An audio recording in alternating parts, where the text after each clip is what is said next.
Okay, last May, North Korea is said that it will continue to develop nuclear program, but it is not planning a nuclear test. But only last week there was a little bit changing of nuance. North Korea insists that they would re-examine the nuclear issue. What do you read from that statement, and what would be the U.S. Response to this statement? Well, it's not surprising that North Korea would have said something like this. Obviously, they're trying to keep all of their options open. But I think the important point for North Korea is that there is a path for North Korea to rejoin the international community. In order to do that, what they'll need to do is not engage in provocations. They need to live up to their international obligations and promises. And as Secretary of State Clinton has said repeatedly, it's also very important that they begin to put their people first. Look after the needs of their own people, educate them, feed them. If they're able to do all of that, there is a path available to North Korea to rejoin the international community.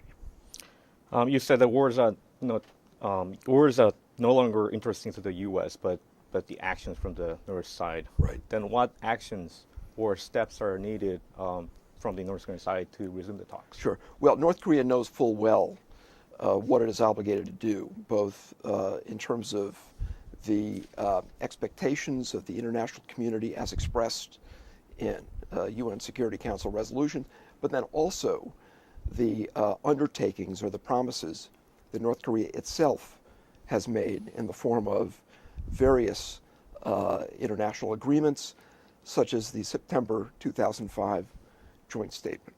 Of course, you listed some requirements. If those requirements fulfilled, what steps is the U.S. ready to take? Well, we have said, and we've said this repeatedly, we said it on February 29th quite directly, that we don't have any aggressive intentions toward North Korea. We don't wish to threaten its stability or security. That's not what this is all about. This is all about finding a way forward for North Korea to live up to its obligations, in particular on denuclearization, but also from the standpoint of preserving peace and stability on the peninsula. Right. One of the steps to get over those kind of obstacles was February 9th agreement in Beijing last February. Is it still valid? The February 29th agreement? Right. The February 29th agreement, sadly, is history. They made it history by announcing a little over 2 weeks after the February 29th decision was announced by both sides that they intended to launch a rocket, which from the standpoint of not just the United States but the entire UN Security Council is quite frankly a test of a multi-stage intercontinental ballistic missile. Several UN Security Council resolutions have spoken to that issue and have insisted that North Korea not proceed down that path. They chose to do it. So North Korea took the decision, and it's why I describe it as a miscalculation, to go ahead and do that.